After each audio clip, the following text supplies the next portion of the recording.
lañ soxla ngay am di bëri daan comme mënuma lu di leen gërëm di leen sant bu baax parce que 10 heures fi leen fekk gis nga ñëpp a ngi fii maa ngi leen sant bu baax alhamdulilah. merci beaucoup.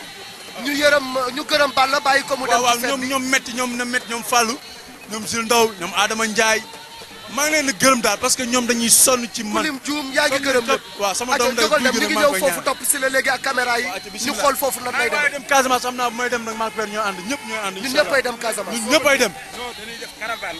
ak orange la ñuy def lan defaloon Yékini jëm fële ñun yéen la dépendroon c'est-à-dire que dama ni woon soit ñu defee ko biir banlieue wala ñu defee ko Casamance. waaw dañ koy bànnee def ko Casamance. parce que waaw. aw ma kenn. dinañ dem banlieue dinañ dem Casamance mën nañ déparé fii. continuer wër banlieue bi continuer dem Casamance. su neexee yàlla bi bon. man nag may jox rendez-vous jërëjëf defal ndànk dugalal ma résumé bi ma dellusiwaat ci Gaston maa ngi yow ay des ci plateau bi. résumé du jour.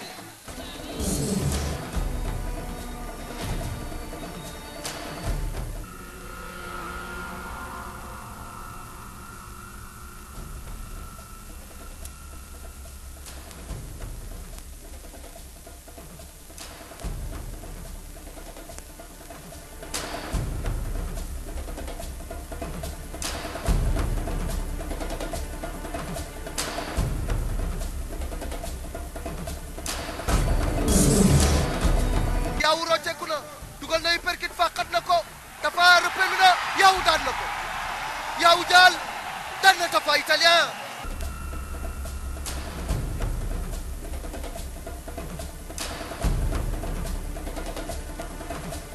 mbir mi du salam attention Malick a ngi door Sococim daanu na door na ko Malick nañ ko jàpp nañu tekki ndomba yi gaaw leen secourir ko.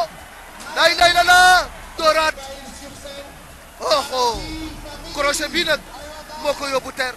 attention Garga Mbossé Super Étoile jël na final Challenge Orange 2010 ci kaw Garga Mbossé.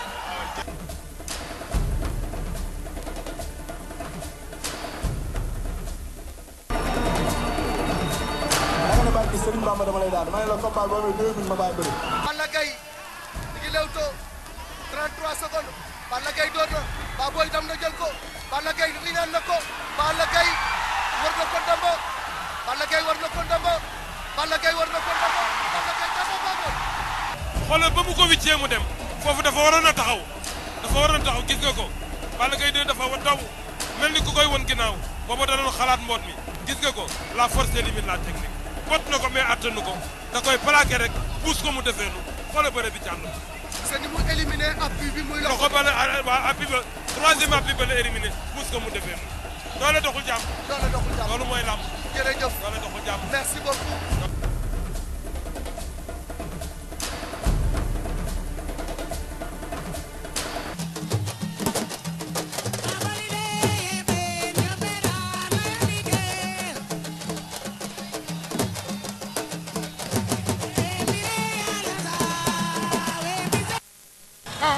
Eumeu Sène dem na jël na Lac de Guiers fàtt na ko caxabal na ko Lac de Guiers bañ na Lac de Guiers Eumeu Sène bëri nañu Lac de Guiers Eumeu Sène dafa war a jàpp si gaño yi Eumeu Sène actuellement jàppagul gaño.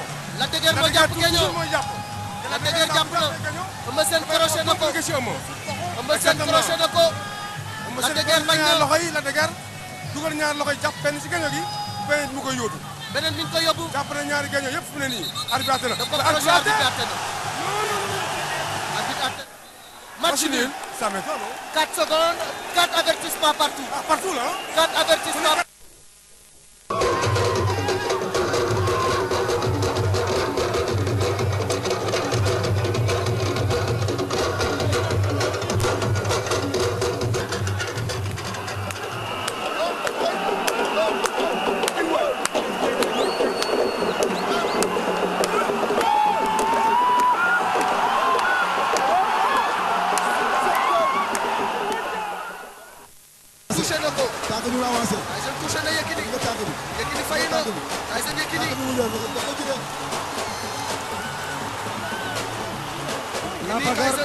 La bagarre entre les deux lutteurs.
dafa mel ni coup boobu dal na as dóoraat na benn ak fi mu nekk Bombardier jël na coup arbitre bi agsiwaat na oh Bombardier touché na ko.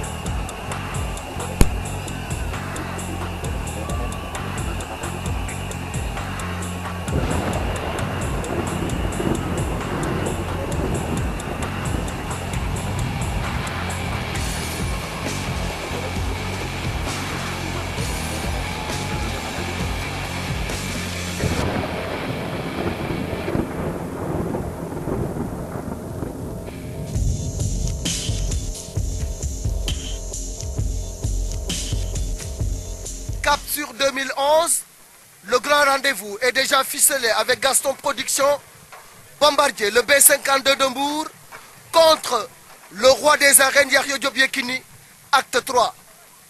Ça c'est devant nous.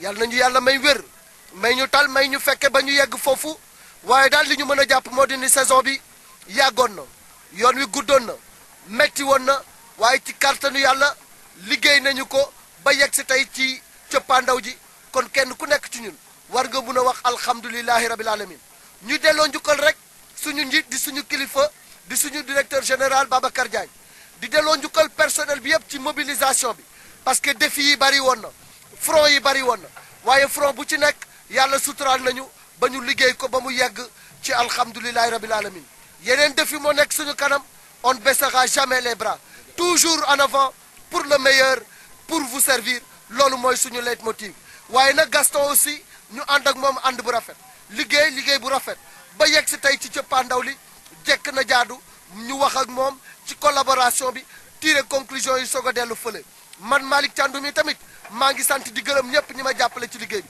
ndaxte man ngeen di gis man maay nekk ci kanamu écran bi di wax nag dafa metti waxi tamit dafa garaaw léegi-léegi nga wax lu nga xamante ni xëy na dina am ñu mu neexul bu dee mës naa wax lu neexul doomu aadama na ma ko jéggal bu dee mës naa wax lu nga xamante ni tey jii am na ñu nga xamante ni jàppal nañ ma ko maa ngi jéggalu ci seen kanam sama bëgg-bëgg sama pas-pas ak sama yéene fu ma toll mooy di liggéey bu rafet liggéey bu mucc ayib ñi may félicité di ma ñaanal maa ngi leen di gërëm di leen sant te di leen xamal ni day man day Baye Fall laa rek taalibe laa rek liggéey rek moo ma ñor RTS rek moo ma ñor Gaston Mbengue ci li nga xam ne mooy conclusion bi ànd bi rafetoon na metti woon na lool waaye tey yegg si nañ ci cëppaandaw li. waaw mais Malick la nga wax lépp ñu gërëm bu baax RTS bu baax kilifaam Babacar Diagne ak personnel bi yëpp ku lim jum mais ñoom ñëpp ci Babacar Diagne ba ci planton yi ba ci ñëpp RTS ñëpp a jàppale Gaston Production pour bëgg mu réussir soo demee commercial da ngay defe ni Gaston Production rek mooy promoteur nga dem ci biir régie bi dem ci monteur yi dem ci réalisateur yi dem ci biir RTS ñoom Baara Joxaane soo demee foofu ñoom dem commercial ci ñoom Ibaba ñoom patron Serigne Mbaye Sarr ñëpp ñu ngi leen di gërëm ñëpp di gërëm financier yi di gërëm Moussa Bougeli maan mais ñoom David sama doom yi Aline Fall mi nga xam ni lu ma